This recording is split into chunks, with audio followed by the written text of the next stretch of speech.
Assalamualaikum warahmatullahi wabarakatuh. Perkenalkan, nama saya Husni Aidia Aini dengan NIM 212149. Di sini saya selaku moderator akan memperkenalkan anggota kelompok 8. 1. Miftahul Mukarramah dengan NIM 21201446. 2. Hidayatus Sholihah dengan NIM 21202147. Dan saya sendiri Husni Aidia Aini dengan NIM 21201449. Dan yang terakhir yaitu Fadlilah Yuliani Putri dengan NIM 21202150. Di sini kami akan mempresentasikan hasil diskusi kami yang berjudul Hukum Takfili dan Wadi, mata kuliah usul fikih yang diampu oleh Bapak Imam Faizin. Saya Miftahul Mukarramah NIM 2120146 akan menjelaskan mengenai pengertian hukum taklifi. Hukum taklifi adalah firman Allah yang menuntut manusia untuk melakukan atau meninggalkan sesuatu atau memilih antara berbuat dan meninggalkan. Hukum taklifi berbentuk tuntutan atau pilihan. Selanjutnya, pembagian hukum taklifi. Hukum taklifi terbagi menjadi 4 bagian. Yang pertama yaitu ijab. Ijab yaitu ayat atau hadis dalam bentuk perintah yang mengharuskan untuk melakukan suatu perbuatan. Kedua, tahrim, yaitu ayat atau hadis yang melarang secara pasti untuk melakukan suatu perbuatan. Ketiga, karohah, yaitu ayat atau hadis yang menganjurkan untuk meninggalkan suatu perbuatan. Keempat, ibahah, yaitu ayat atau hadis yang memberi pilihan seseorang untuk melakukan atau meninggalkan suatu perbuatan. Assalamualaikum warahmatullahi wabarakatuh. Perkenalkan, nama saya Hidayatus Sholihah dengan NIM 2120147. Di sini saya akan sedikit menjelaskan tentang pembagian hukum taklifi. Pembagian hukum taklifi yang dikemukakan Abdul Wahab Khalaf yaitu sebagai berikut. Yang pertama, wajib. Wajib yaitu sesuatu perbuatan yang diberi pahala bila dikerjakan dan diberi siksa bila ditinggalkan.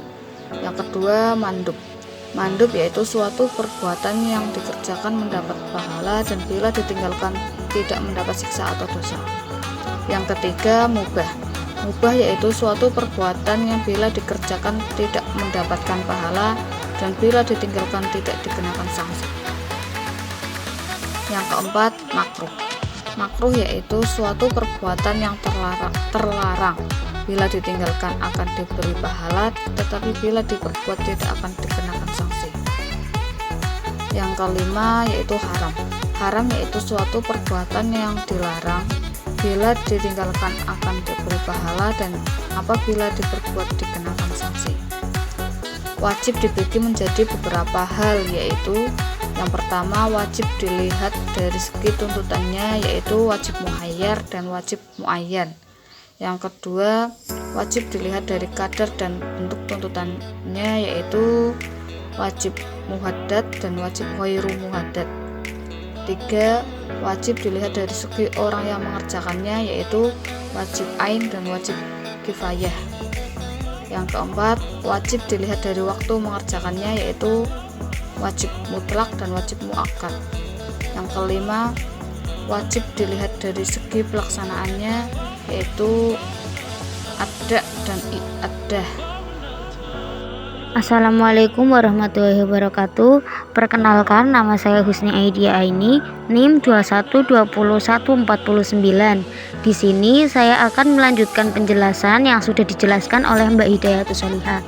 Sunnah dibagi menjadi 3 bagian, yaitu sunnah yang dilihat dari orang yang melakukannya, yaitu sunnah ain dan sunnah kifayah. 2 sunnah yang dilihat dari tingkatannya, sunnah muakkad dan sunnah ghairu muakkad.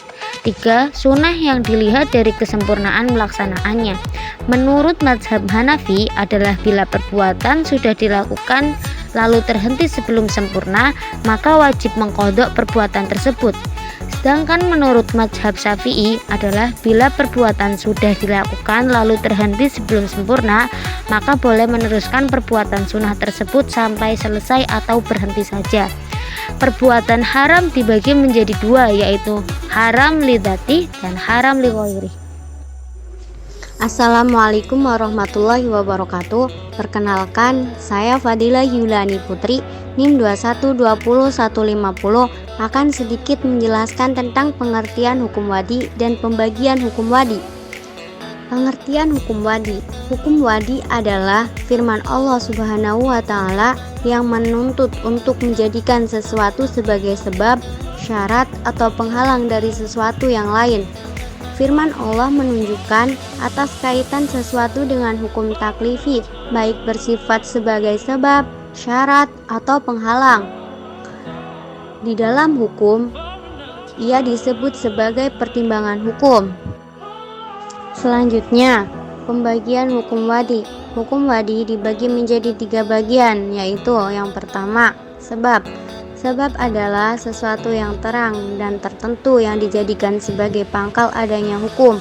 Sebab membutuhkan kejelasan, karena dengan sebab terwujudlah musabab. Tidak adanya sebab mengakibatkan tidak adanya hukum. Misalnya, tindakan perzinaan menjadi sebab bagi wajib dilaksanakan hukuman atas pelakunya, dan tindakan perampokan sebagai sebab bagi kewajiban mengembalikan tanda yang dirampok kepada pemiliknya.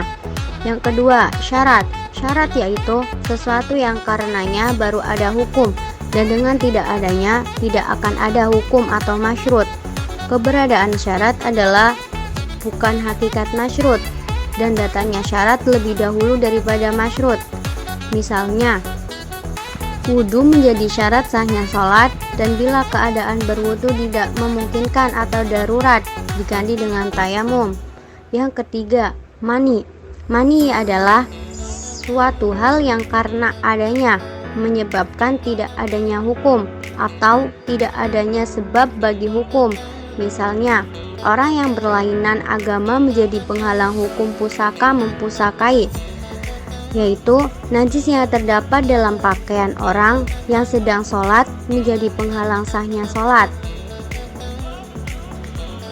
Dari penjelasan saya dapat dilihat bahwa perbedaan antara hukum taklifi dan wadi adalah hukum taklifi dimaksudkan untuk menuntut atau melarang atau membolehkan pemilihan sesuatu perbuatan, sedangkan hukum wadi hanya menjelaskan sesuatu adalah sebab, syarat, atau mani. Perbedaan lainnya bahwa hukum taklifi selalu dalam batasan-batasan kemampuan mukallaf sesuai dengan keadilan tuntutan atau taklifi, sedangkan hukum wadi tidak selamanya ada dalam kemampuan mukallaf. Terima kasih dari saya. Wassalamualaikum warahmatullahi wabarakatuh.